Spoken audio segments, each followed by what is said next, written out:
ایسے افراد کی جماعت بھی موجود ہے جنہیں عام زبان میں خواجہ سرا یا پھر ہجرا کہہ کر پکارا جاتا ہے۔ ہمارے ہاں انہیں عمومی طور پر سٹیج کی زینت ہی سمجھا جاتا ہے۔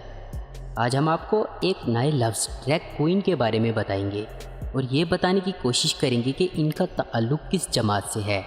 اگر آپ اس ٹرم سے ناواقف ہیں تو یہ قیمتی ویڈیو آخر تک ضرور دیکھیں تاکہ آپ کی کنفیوژن دور کی جا سکے۔ ویڈیو میں آگے بڑھنے سے پہلے اگر آپ نے ہمارے چینل آصف انفو ہب کو سبسکرائب نہیں کیا تو ہمارے چینل کو سبسکرائب کر کے بیل کے آئیکن کو دبا دیں، جس سے ہماری نئی آنے والی ویڈیوز کی اپڈیٹ آپ کو سب سے پہلے ملے۔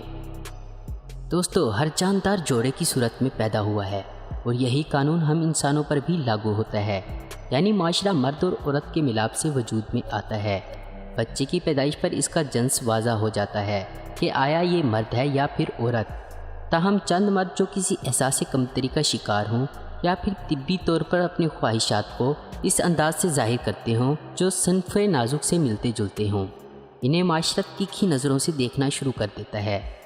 دوستو، ڈریگ کوئین کا نظریہ ویسے تو یورپ ممالک سے وجود میں آیا ہے، لیکن اس کے اثرات آج دنیا کے کونے کونے میں پھیل چکے ہیں۔ دراصل انہیں ایک آرٹسٹ کے طور پر لیا جاتا ہے جو اپنی ساخت یعنی کپڑوں اور میک اپ کی مدد سے خود کو ایک خوبصورت حسینہ میں تبدیل کر لیتے ہیں، اس کے بعد گلی محلوں اور چوراہوں میں پرفارم کر کے پیٹ کے کنویں کو بھرنے کی کوشش کرتے دیکھے گئے ہیں۔ ایک سروے کے مطابق ڈریگ کوئین کہلائے جانے والے میڈیکلی مرد ہوتے ہیں جو کہ اپنی نفسانی خواہشات کے تابع خود کو بدل لیتے ہیں۔ تاریخ کے لحاظ سے اس دنیا میں پہلی ڈریگ کوئین سن 1870 میں یورپ کے ایک لوکل سٹیج پرفارمر کے طور پر سامنے آئی جو اپنے حسن سے لوگوں کو متوجہ کر کے مزاحیہ سین پرفارم کیا کرتی تھی۔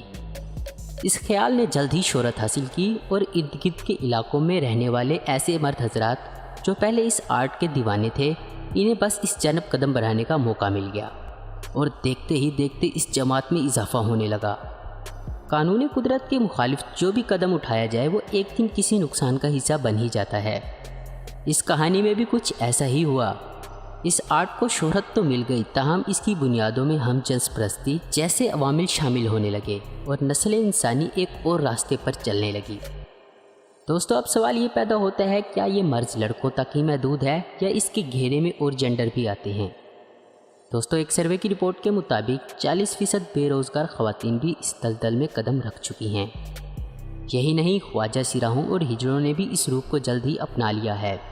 ایک اور انکشاف بھی اس حوالے سے سامنے آیا ہے کہ اس آرٹ میں جانے کے لیے کئی مرد حضرات آپریشن جیسی تکلیف دہ عمل سے گزر کر مکمل طور پر ڈریگ کوئین جیسا بننے کی خواہش رکھتے ہیں۔ اس کے علاوہ کچھ مرد حضرات صرف پیسہ کمانے کی غرض سے ہی اس پیشے کو اپنائے ہوئے ہیں۔ یورپ کے اس شرمناک آرٹ نے تقریباً دنیا بھر کے انسانوں کو اپنی لپیٹ میں لے رکھا ہے۔ ایشیائی ممالک بھی اس کو ایک آرٹ کا نام دے کر قبول کر رہے ہیں، جس کی وجہ سے نوجوان نسل بربادی کی طرف بڑھ رہی ہے۔ دوستو، آپ اس شرمناک آرٹ کے بارے میں کیا کہنا چاہیں گے؟ اپنی قیمتی رائے کا اظہار نیچے کومنٹس باکس میں ضرور دیجیے۔ امید کرتا ہوں دوستو آپ کو یہ ویڈیو پسند آئی ہوگی۔ ایسی انفارمیٹیو اور انٹرسٹنگ ویڈیو دیکھتے رہنے کے لیے ہمارے چینل آصف انفو ہب کو ضرور سبسکرائب کریں، اور اگر آپ کو ہماری یہ ویڈیو پسند آئی ہے تو اسے لائک، کمنٹ اور شیئر کرنا مت بھولیں۔ Thanks for watching.